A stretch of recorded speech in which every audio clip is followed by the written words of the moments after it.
I've been using the Divi, I think that's how you say it, Scalp Serum. I'll put an image here. Since I looked it up March of 2022, I had no idea that I had been using it for 2 years. Not gonna lie. And does it work?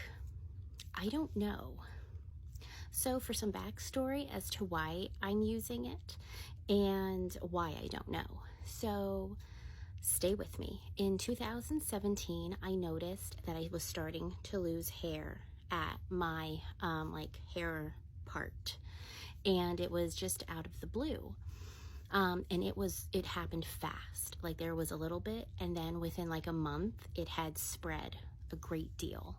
And I went to my primary care doctor and, did a checklist of like other symptoms that I was having. And at that time, I was having that. I was having acne issues, and I was putting on weight when my diet and lifestyle had not changed.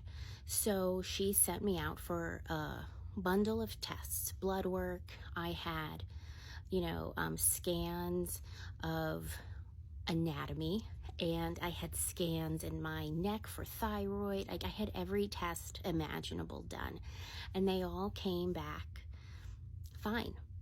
There was nothing out of range. There was nothing that was striking to say, oh yeah, it could be this, it could be that, let's rule this out. Everything came back fine. I mean, luckily. But she just then slapped on a diagnosis of PCOS when I actually had none of my tests come back to say that. And I felt so bad getting that diagnosis because I know so many people fight for it because they know they have it, but I had no other symptoms to even have that be on the table other than the little bit of, well, it wasn't a little bit, but the hair loss, the acne, and the unexplained weight gain. And just sent me on my way with no other plan. So then I went to my dermatologist. So he looked and, asked if there was any baldness that ran in my family, which there wasn't. My dad was losing hair because he was older and because of his health, but it wasn't like a male pattern baldness or anything. And then he said, like, this doesn't track as alopecia. I hope I'm saying that correctly. And, he said, honestly, this just looks like it's stress related with like my acne and then the unexplained weight gain. And he's like, the tests I would send you out for, you've already had done. It would just be poking and prodding all over again.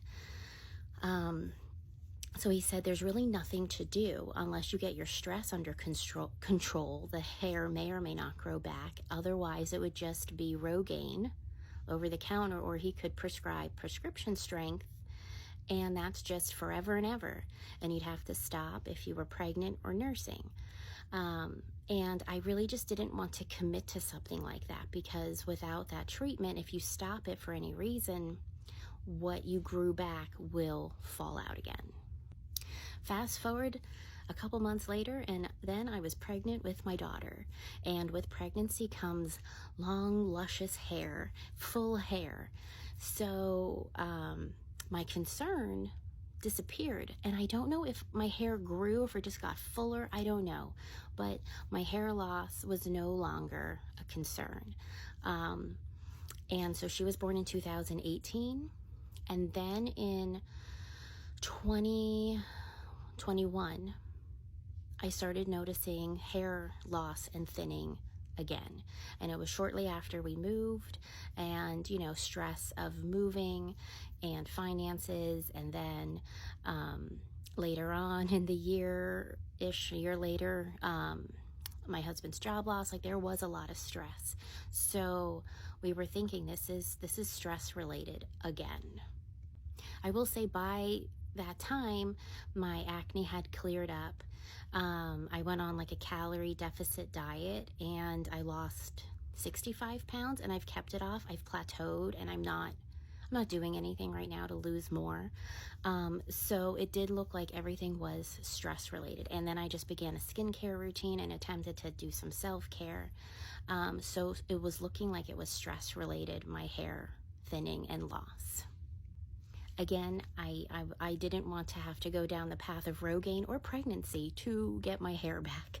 So I began just looking around for things that could not necessarily restore the growth, but maybe prevent the loss, strengthen whatever it is. And there's no cure-all miracle. I have a couple other products I use, like if I know I'm going to be showering, I put that on the night before, or the day of, I put on something else. But otherwise, I use the Divi every single night. I mean, even through all of my sicknesses, I put that sucker on. I find the strength. And I don't know if it has done anything. I'm not going to lie. I've asked my husband if he sees any difference, and the problem is with curly hair that frizzes and has, a wonky curl pattern, some days looks good. Other days, the way everything is falling, you see scalp.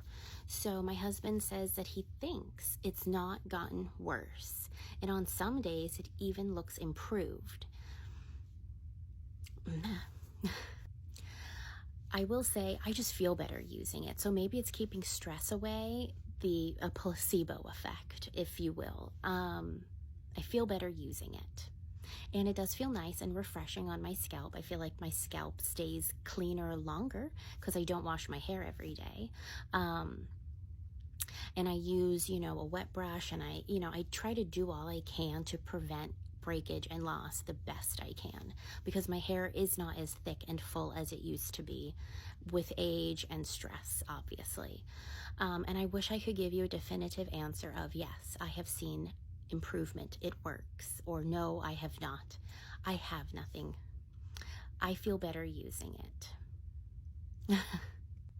I've seen in testimonials online and videos that people who have seen the best results are those trying to regain better growth patterns postpartum. So, they've had their postpartum hair loss and they're trying to get back on track with their hair growth. Not so much that it sped it up, but it just, boosted what was naturally going to happen. But as to whether it can help regain hair loss for other medical reasons, I don't know. I think first you have to identify why you're having hair loss to see what path would be best. But at the end of the day, I don't think it's doing any harm, because I've seen some products where people were going, I use this to try to help growth or help keep what I got, and it made me lose stuff. I didn't see anything for Divi of that nature. So that's also why I feel comfortable continuing to use it while my thoughts on it are inconclusive. But yeah, hair loss in women is hard.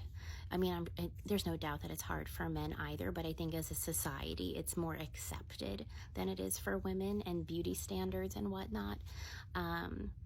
So I will say, if you are having hair loss and you're not sure why, it doesn't hurt to go, even if you're scared to go to your primary, start with a dermatologist.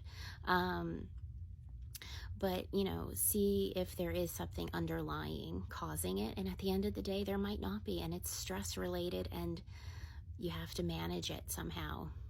And if you have any tips and tricks, let me know. But yeah. I hope this was helpful. And if you wanted to know what other products I use when it's like wash day or pre-wash day, let me know and I'll tell you. I'll let you know all of the things I put in my hair if you want. But I hope this was helpful. And I hope you're doing okay.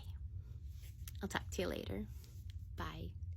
I wanted to come back because I didn't actually show you where my concern is. And hey, we're being vulnerable and truthful, and it's right here. I try to wear my hair loose. It's not tight or anything like that. My when I pull my hair back, it's very loose, as you can see. But it's right here. That's the concern. When I go out, I wear a band, both because, let me put you back. Self-conscious, not gonna lie, but also to protect from the sun.